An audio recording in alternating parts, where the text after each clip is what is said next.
Yeah, so just a heck of a basketball game. Every time that we have played Northwestern these last few years, that's been the game. They had a near miss at our place last year. We had double overtime epic game last year at their place. This year's was very close with a minute left to go, minute and a half left to go, and now this game today. So when there was .6 on the clock, it was like this cannot happen again. And very fortunate. I was really proud of our kids. Two reasons. Our defense was exceptional.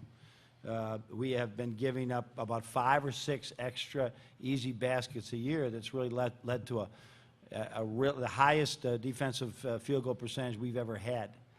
And we shored that up today. Did a great job against a team, right, that has a lot of ways to score the ball for us. Demps can go get 30. Right? McIntosh, a brilliant point guard, and then Ola is just become a really, really good player. Start back here on the aisle. Zach, you'd been struggling a little bit. It looked like Coach Beeline went to you there at the end of the game. Was that play drawn up for you, and what's going through your mind? Yeah, you know, Coach B put the ball in my hands, and, you know, just going through my mind was just trying to get the best shot possible or find our big man rolling, and, you know, I just had enough space to let it go. Right side. Zach, can you talk a little bit about, you're from Indianapolis area, just talk about hitting the shot to win the game and kind of the hometown hero?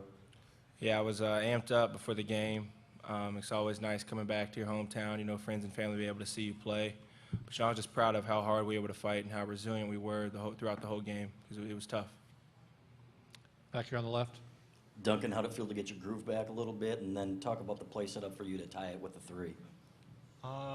Yeah, on that last play, credit to Coach Beeline and John that one up, and credit to my teammate Zach made a great find on that and a great screen by Ricky. I was fortunate enough to knock it in. But, you know, it was a good win for us, and, you know, that's a really good team and good battle, and we're looking forward to tomorrow. Go ahead, George. Zach, you guys led pretty much the whole game, and then Northwestern got that lead. Just talk about the emotions going back and forth there before the overtime and in the overtime. Yeah, like Coach B touched on earlier, every time we play Northwestern, it always comes down to the final seconds of the game, and we knew that was going to happen. You know, it was obviously tough when Ola had to put back, but you know, none of our guys had their heads down, which was great, and just how hard we played. Any other questions for the student athletes? Okay, one more here on the left. Zach, another shot at Indiana. Just talk about your thoughts of possibly maybe a play-in game for the NCAA tournament. Yeah, we had a good win today, but we can't enjoy it for too long because, you know, we have IU tomorrow. It'll be a tough game for us. We just got to go back and watch the film because obviously they beat us pretty bad the first game, but I know we're all going to be ready for this one. Yeah, just excited for the opportunity. Looking forward to a quick turnaround, so we're looking forward to bringing a lot of energy tomorrow, and it'll be a good challenge for us, but we're excited for it. Is there one more? All right, thanks, fellas. You may return to the locker room. Again, the Michigan locker room is open until 3:09. Take questions for Coach Beeline. George? John, can you talk a little bit about Zach, the way he played, and, you know, coming home? Sometimes there's a lot of pressure on a kid. Sometimes he doesn't do so well, and other times he does pretty well, and he had a good game. But there's been this maturity to his game, and it should be, as he's grown as a player at Michigan. And that's one of those next steps is that he's always been good in tough situations.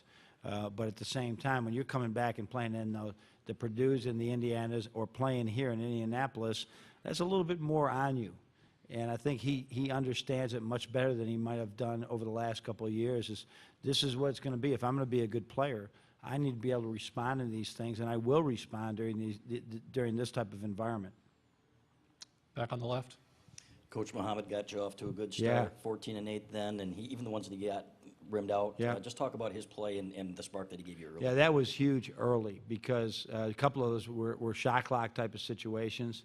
He had a huge drop-off to Ricky as well, or to Mark that was big in the game when we were really, really struggling. He's just really grown as well as a player.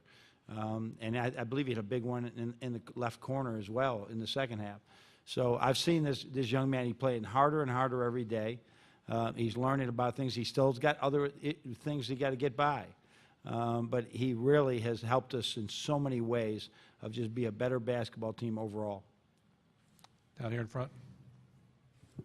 Coach, last time you guys played Northwestern, you said you kind of got caught off guard by the man defense that they brought out at the start of that Yep. game. They played man again today for most of the game. Did you change anything? Kind of what did you try No, to do I differently? mean, we did practice this time against a man, and what we tried to really do is be short with it. Tuesday was our practice, Wednesday was a day, but we have been running that man-to-man all year, so we didn't do too much with it that was different than what we've been doing. But again, maybe the synergy that everybody looks at says that our man offense or that our zone offense, or the way we score against the zone, is really good. And Chris, that zone defense they have has really paralyzed some teams. At the same time, we had to be ready for both. So I'm not surprised by anything that Chris and his staff pull off right now. That is I love Bill Carmody, and as I heard Chris say, what a great thing for him to get done last night. And he's a great coach, and he didn't leave the cupboard bare. But at the same time, Chris has known what to do with that talent, recruited great talent, and there's going to be a lot of those type of opportunities in the future where it's a guessing game. I think Chris is a brilliant young coach. On the right. John, over here. Yep. You guys led by as many as 13 in the first half, led by 9 at halftime. Just talking, no lead safe anymore Yeah. in the Big Yeah. Ten. Just talk about being able to hang on and what did Northwestern do to come back and you guys went able to win it? Yeah, I think that is absolutely right. Since the 30-second shot clock, obviously the 3-point's been here, but the 30 has changed even that part of it. We didn't turn it over. We didn't make some mistakes. We missed some shots, and they made some. I thought they out-scrapped us a little bit today for some loose ones, and that gave them second opportunities. But they just all of a sudden, they made some threes, and we missed some twos. And that basically, it can go so quickly from that point. That obviously, in a first half, a 13-point lead is absolutely nothing. In the second half, a 9-point lead, if they were 10 or whatever it got to be, if it's in the last 10 minutes, it might be something. If it's in the first, in what would be the third quarter, it's nothing. It's 2 shots. And all of a sudden, it's a 4-point game. So that's the way I live my life, is worrying about those situations, worrying about getting the ball in bounds, and we got just enough done today. Take one last one back on the left. Coach, a couple things. You had a foul to give, I think, at the end of regulation. Did you think about fouling there? And then were you waiting for a game like that from Duncan? Was it only a matter of time? Yeah, he just had to have some confidence. I said to him when he missed the big foul shots that would have made it a 3-point game. They still could have tied it with the 3, but when he went 3, I said, we're going right to you in this last half. You're going to make them. You're good. And so we had to do some of those things. Yeah, we had a foul to give in the regulation, right? And I was really you're torn in that one. Once they're in that situation where they're coming down and you're trying to you foul them, and all of a sudden they throw up a 3, and now we could lose the game. So our kids were aware of it. They were aware we call it I can tell you what we call it, right? That if they back things out, 4, 3, 5 seconds, you're gonna get it. But if they're in action, that's hard to go get that foul done.